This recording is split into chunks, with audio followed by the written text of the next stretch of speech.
Ladies and gentlemen, I want to welcome on to Avry Sports Show a man who I would say is living the dream to steal his podcast title. He currently works for Time Warner Cable Deportes, providing Lakers coverage. He does commentary for Golden Boy Promotions and boxing.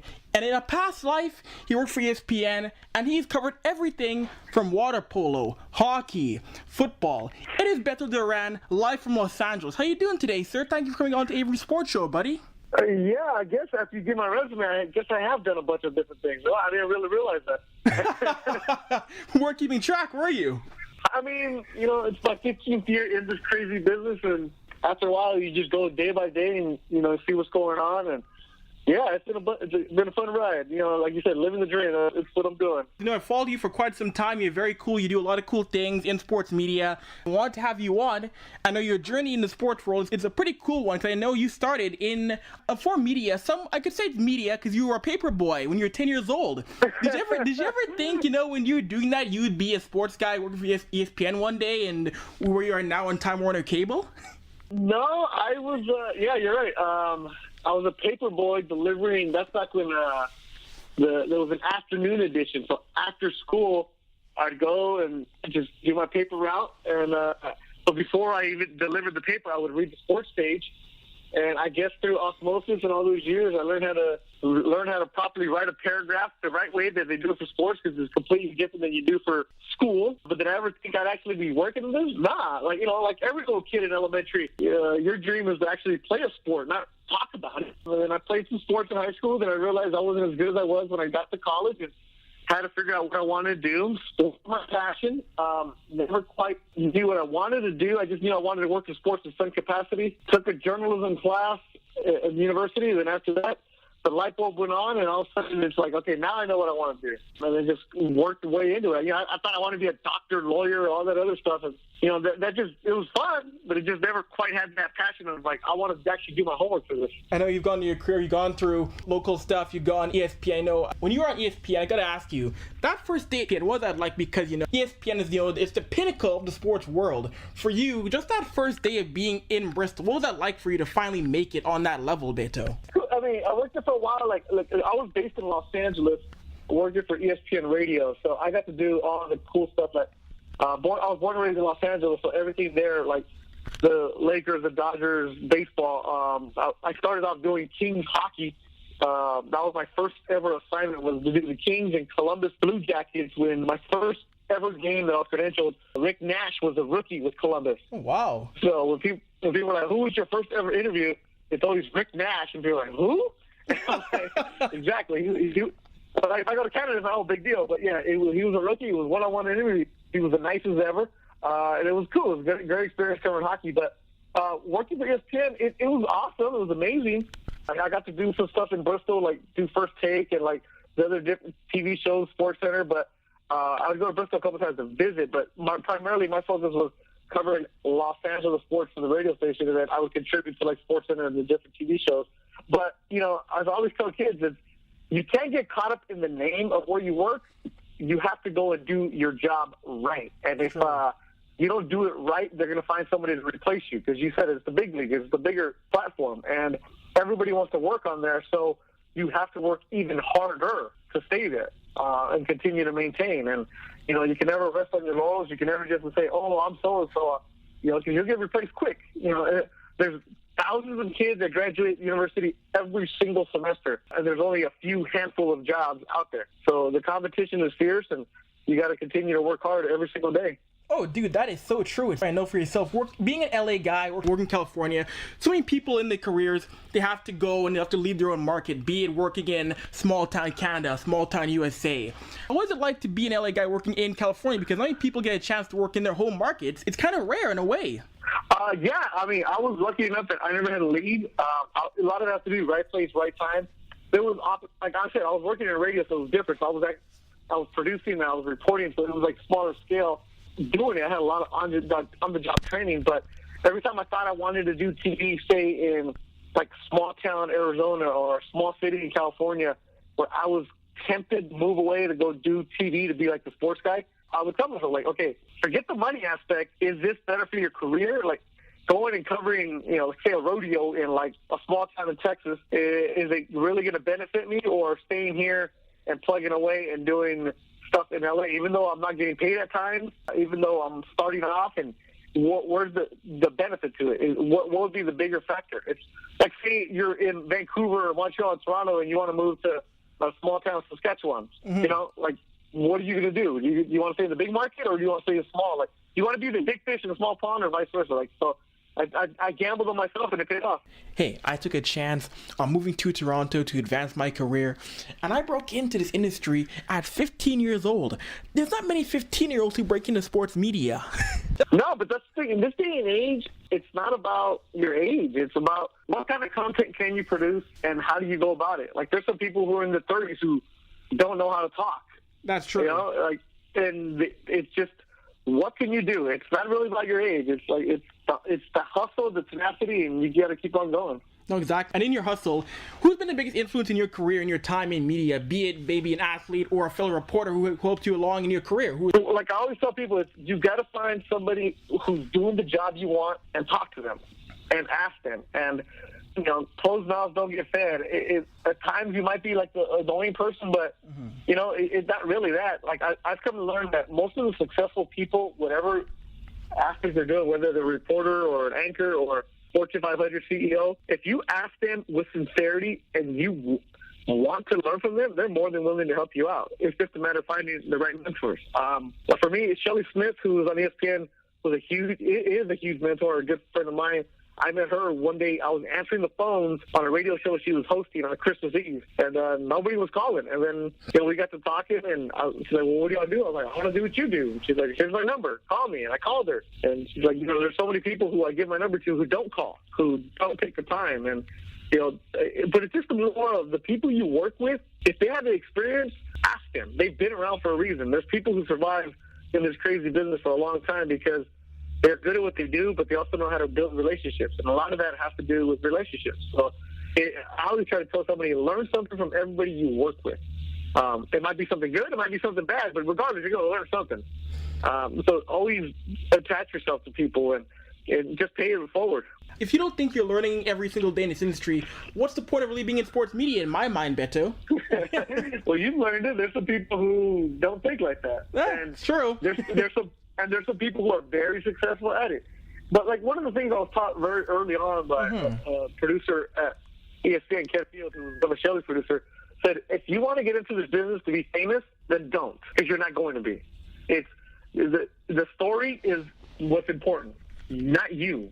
And you have to remember that. Like like people say, "Oh, you're the talent." I'm like, no, I'm not. I'm not talent. I'm just the guy out here telling you what's going on. But it's like you can never believe your own hype. I mean, that's in every industry. Whether you run into managers or coaches who think that they're the best thing ever. It's like, geez, really? What are you doing different than anybody else? It's an ego business, but you can't let it get caught up with it. No, you can't.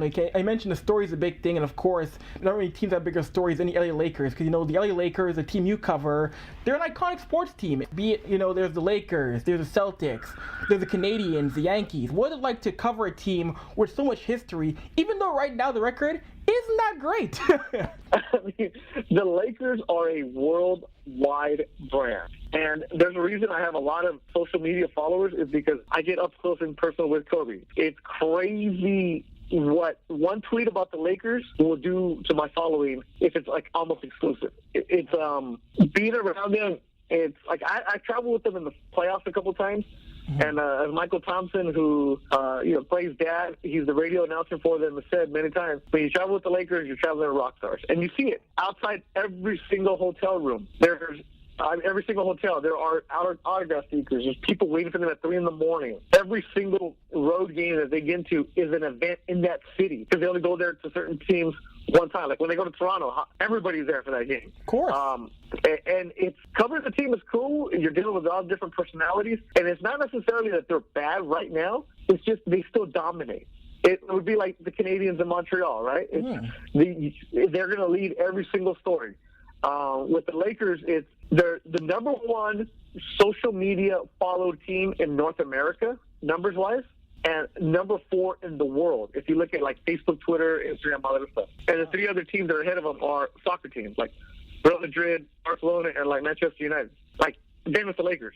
So if you have any kind of association with them, it's huge. And they just realize it. It's like, for example, right now, if you're watching a Laker game and behind the Laker bench, you're always going to see 4 Asian people behind the Laker bench sitting front row. And that's this year because the person who owns it happens to be selling them on the secondary market to people in Asia, and they're paying a lot of money. I don't even want to tell you how much they're paying. Come on, and there's people they're paying in the thousands to sit behind the Laker bench. And I talked to some of these people, and they said that they're flying from China or Japan or Korea just for a chance to sit there. They've never been to an NBA game before in their life. A lot of them have never even been to the United States, but they're paying top dollar to fly here to be around Kobe Bryant for this last season. It is crazy. And you see at the games, people flying from all over, from Ireland, from Italy, from Chile, just a chance to see Kobe Bryant in LA one last time. It's crazy being around the team this year. We mentioned this is Kobe's last year. This is one of the last iconic guys of the 90s. It's going to be weird when next fall, Beto, when he's not there on the floor, when this is a team led by guys like Jordan Clarkson next season. Yeah, it's going to be definitely be weird when he's not there. Kobe and I are the same age. And, he's done with 20 years, and you see what he's accomplished in his career. And what we're seeing right now, where after the game, Kobe Bryant is holding court, he's holding a press conference, answering every single question, and you're seeing the smile, you're seeing him open up. That's the Kobe a lot of us have dealt with in the past. Like, after games, players are in that surly mood or cantankerous, and like probably 7-8 years ago, there was times where you're like, man, why am I even talking to this dude? He was just like rude to you at times or a punk at times. But it wasn't that it was personal. It was just the guy was so pissed off about losing. It was just that he had that edge on. But then when you were talking to him at practice, you're like, damn, this guy gets it. This guy's so smart. This guy's so different. That's why when people tell me like, oh, Kobe, I hate him, I'm like, actually, he's one of the coolest people I've ever met in sports. Always had, like, after every single game, he talks. There are a lot of superstars where they only talk when they win. And you're hearing, there's guys that are talking when they don't even want to talk. And you're like, well, nobody wants to even talk to you today. Like, don't even worry about it. Ryan's worried about you.